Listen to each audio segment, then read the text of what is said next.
Jangan lupa like, komen, dan share YouTube TVRI Bengkulu dan nyalakan loncengnya ya.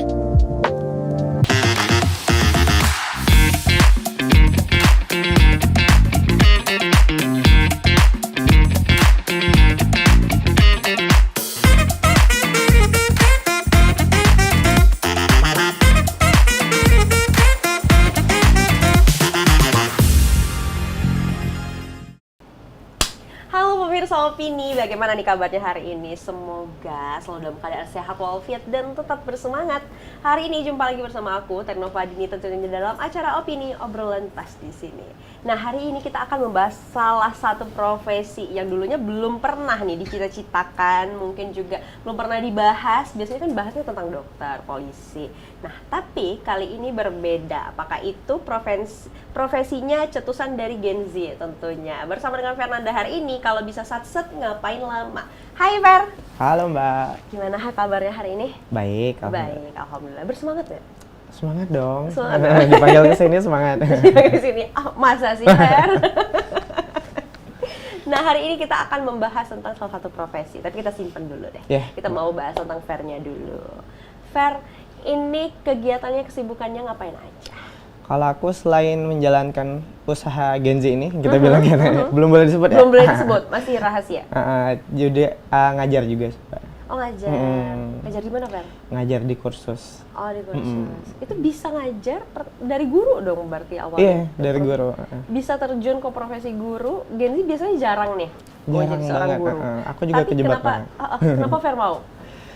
Awalnya karena sesuai dengan background kuliah juga kan ya Mbak. Jadi memang keguruan. Jadi dan awalnya di kursus ini aku tuh marketing, jadi yang bikin video. Cuma sekali dikasih satu kelas, ternyata anak-anak tuh suka. Jadi akhirnya banyak kelas dan akhirnya jadi guru sekarang. Kejebak atau sekarang mulai enjoy? Mulai enjoy sih Mbak. Awalnya tuh kayak, aduh kenapa sih, kan aku bikin video, kenapa harus ngajar juga? Cuma katanya supaya ada bonding lebih sama anak-anaknya, disuruh ngajar satu kelas. Akhirnya banyakan kelasnya daripada ngedit videonya. Akhirnya sekarang ngedit video enggak, udah full ngajar aja. Jadi video udah nggak lagi? Udah nggak lagi yang di kursus ngajar ini. Iya. Oke, ini akhirnya benar-benar fokus ngajar itu apa? Anak SD, SMP, SMA, atau kuliah? Semua sih Mbak, karena di kursus kan. Jadi ada satu kemampuan yang diajarin, jadi ada SD, SMP, sama SMA. Kelasnya beda-beda. Nah, ini kan udah hektik tuh artinya hari-harinya, udah ngajar, berbagai macam orang udah ketemu. Tapi kenapa masih memutuskan untuk membuka bisnis ini? Karena simpelnya adalah bisnisnya itu dilakukan di hari weekend, Sabtu dan Minggu. Sedangkan ngajar aku ini di weekdays. Jadi kalau bisa setiap hari kerja, kenapa enggak kayak gitu? Setiap hari menghasilkan uang, why not? Gitu ya lebih tepatnya. Tapi kan kamu juga ikutan di WO gitu. Iya, aku juga ikutan di WO. Cuma ya menyesuaikan lah, kalau misalnya WO juga nggak tiap minggu kan Mbak. Jadi kalau bisa yang WO di minggu ini, minggu depannya yang ini, kerjaan ini. Oh begitu. Dan menariknya adalah ini bisnis yang dimulai dengan teman-teman ya. Ceritain dong Fer, boleh deh, boleh sebut sekarang. Oh, boleh sebut udah sekarang. dipublish. Apaan banget sih sebenarnya. Jadi kan bisnisnya wedding content creator ya Mbak. Jadi kita tuh memang fokusnya adalah, sebenarnya kalau aku bilang ini nih kayak kalau kata Gen Z itu ngasih makan Instagram. Oh gitu, oke. Iya, jadi ini kayak ngasih makan feeds, ngasih makan story. Jadi memang kita fokusnya adalah menghandle story dan postingan brides atau groomnya nanti, pengantinnya nanti, supaya itu tuh sesuai tema kita. Kalau bisa sat-set, ngapain lama kayak gitu. Nah, gitu ya. Jadi memang kontennya itu kita shoot by iPhone dan juga untuk editan dan diuploadnya tuh less than 24 hour. Jadi kayak sebelum sehari itu tuh udah bisa dilihat hasilnya. Gitu, artinya dalam satu hari itu kejar-kejaran waktu banget. Kejar-kejaran waktu banget, apalagi kalau misalnya kita nge-handle story-nya pengantin. Itu kan harus real time kan. Jadi kalau dia lagi sungkeman, itu tuh kita tag, shoot, langsung diedit. Kalau bisa 5 menit setelah itu langsung diupload ke story-nya. Langsung up itu? Langsung up pada saat itu juga. Supaya real time si followers-followersnya pengantin tuh bisa lihat juga ini lagi ngapain sih acaranya, supaya aktif juga IG mereka. Oh gitu, jadi keren ya. Maksudnya kalau fotografer, videografer pasti nunggu hari dulu. Iya. Biasanya nanti setelah 24 jam, 48 jam baru di up. Mungkin, ya. Bahkan udah berminggu baru di up. Nah ini bisa langsung cepet gitu. Bisa langsung cepat. Ini artinya ada yang shoot, ada yang edit, Ada yang shoot. yang ngatur dan Iya, lain-lain. betul. Itu berapa orang tim kalau dalam satu wedding gitu? Sebenarnya normalnya 3 tuh udah bisa. Jadi tapi karena kita ada khusus di Happy Ever Snaps yang wedding content creator kita itu ada Digicam. Jadi kita ada 5. Jadi 3 orang itu yang shoot video, edit sama upload, 2 itu Digicam, foto sama video. Oh pakai Digi juga? Ada Digicam juga, karena Gen Z kan. Ah, sekarang iya. kan lagi di TikTok lagi semuanya. naik banget. Digicam. Tapi bisa kepikiran kayak gini tuh kenapa gitu loh? Biasanya apakah ada dari keresahan sendiri atau bagaimana? Karena sebenarnya aku kan backgroundnya ikut WO juga ya Mbak. Iya. Jadi aku kayak udah tahu banget nggak Udah maksudnya tahu. udah tahu Udah beberapa pakem lah ya. udah tahu gimana sih jalannya acara dan Yes. juga aku tahu banget kalau pengantin tuh sangat-sangat hektik di hari itu. Iya. Dan kadang tuh juga mereka tuh butuh untuk dokumentasi yang real time dan langsung diupload pada saat itu. Jadi kayak followersnya bisa lihat ini lagi ngapain. Terus tuh juga kan kalau sekarang tuh yang nggak bisa datang, yang jauh juga bisa lihat acara prosesinya tuh di snap Gitu. pengantin itu. Jadi walaupun nggak bisa datang, yang jauh mereka tuh juga bisa lihat updateannya teman yang lagi nikah ini lagi ngapain. Terus lagi ngapain ya? Itu gitu kita ya. yang bantu, namanya Instagram takeover nanti. Jadi Instagram takeover pengantin masuk di device kita yang nge-handle satu hari itu untuk ngupload di snapnya. Jadi banyak juga, makanya beberapa klien kita itu setelah dia udah selesai acaranya, jadi dia tuh udah banyak yang ngetek dan kebanyakan tuh ngambil juga dari Instagram story yang udah kita bikin. Oh gitu. Oke. Idenya ini muncul dari mana? Dari keresahan waktu kamu WO itu berarti ya? Iya, aku tuh lihat kayak kayaknya sebenarnya idenya tuh karena lagi happening banget di TikTok ya. Iya. Wedding content creator. Dan aku udah tahu juga gimana jalannya cara pengantin, apapun itu kayaknya boleh deh bikin. Kebetulan aku juga suka ngedit video kan, Mbak. Iya. Dan punya teman-teman juga yang passionate di bidang itu. Jadi guys, gimana kalau kita coba? Kamu ada Digicam kan yang lagi happening banget. Ya udah kita bikin, kita satuin, jadilah satu tim Happy Ever Snaps. Oh gitu. Tapi ini memang yang sangat dibutuhkan sih sebenarnya, karena nggak perlu nunggu lagi, udah langsung di up, Iya. udah langsung diedit, jadi pengantinnya udah happy aja Iya, udah sesuai happy aja. namanya.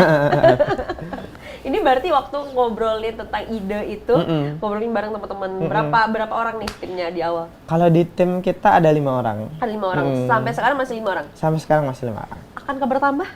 Mungkin kalau misalnya aku lagi WO kali ya, aku lagi WO dan sedangkan Happy Ever Snap butuh orang yang bisa ngedit juga, mungkin bakal masukin. Oh begitu. Nah ini akhirnya nih udah tercetus, udah ada Instagramnya dulu Yeah. ya pasti ya, udah ada. Terus akhirnya ada job pertama. Bagaimana tuh waktu job pertama, turun di job pertama itu bagaimana? Job pertama itu karena kita bergerak di bidang jasa ya Mbak. Iya. Jadi kalau bisa tuh kepercayaan klien kita tuh nomor 1. Iya. Jadi mentang-mentang kita ini temenan yang bikin bisnis bareng, jangan sampai juga ini kayak main-main. Tapi kita coba juga untuk secara profesional. Jadi kita tuh pihak ketiga yang secara profesional bantu pengantin buat handle Instagram atau akun sosial medianya di hari itu. Jadi kita udah siapkan yang pertama adalah SOP-nya. Karena kita tuh sama fotografer ya Mbak, kita tuh harus benar-benar sejalan. Jadi kayak barengan lah kerjanya kayak gitu. Dan kita tidak mengganggu fotografer. Jadi kan kita kan shoot by iPhone juga, bisa kita zoom dari sini, pokoknya nggak mengganggu fotografer. Karena memang wedding content creator dan fotografer itu ibaratnya kayak jadi satu tim gitu Mbak. Aku tuh selalu ngebayangin kalau fotografer itu yang bikin film, jadi sinematik, bagus, secara serius. Kalau yang wedding content creator itu, dia kayak vlog. Jadi yang lebih momen-momen natural, momen-momen keluarganya, yang kadang lupa untuk diambil, itu tuh kita coba ambil lah untuk another perspective yang bisa dilihat pengantin setelah acaranya.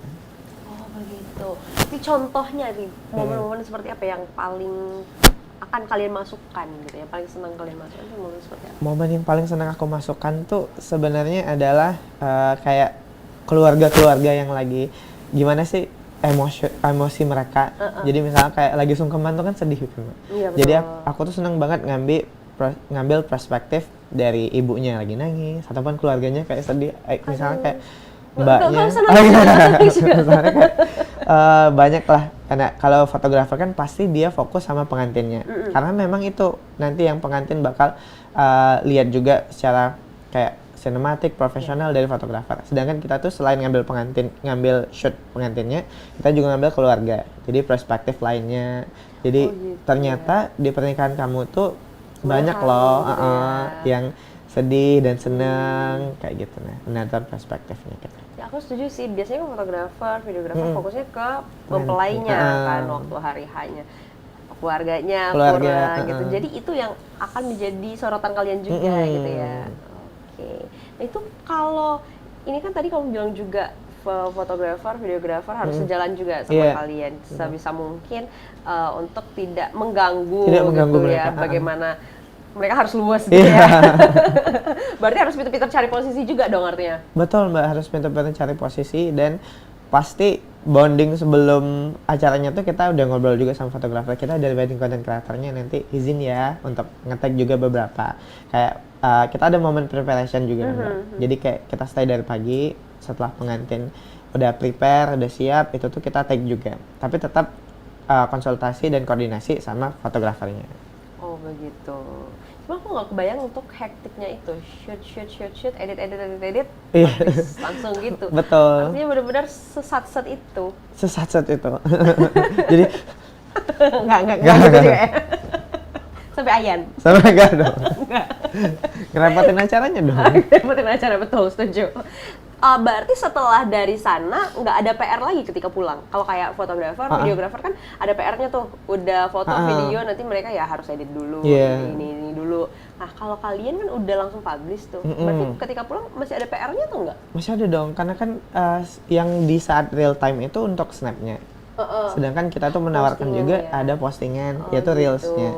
Jadi di reelsnya itu makanya kita menawarkan, jadi yang akan kita setor atau kita kasih pengantin nanti outputnya adalah yang pertama Instagram takeover, nanti yang akan kita edit secara real time dan juga di-upload pada saat itu. Kedua ada 2 reels, jadi reelsnya itu langsung kita edit less than 24 hour, terus juga raw video sama raw foto-foto. Jadi foto-foto yang belum diedit ataupun video-video yang belum diedit kita kasih juga dalam bentuk Google Drive nanti.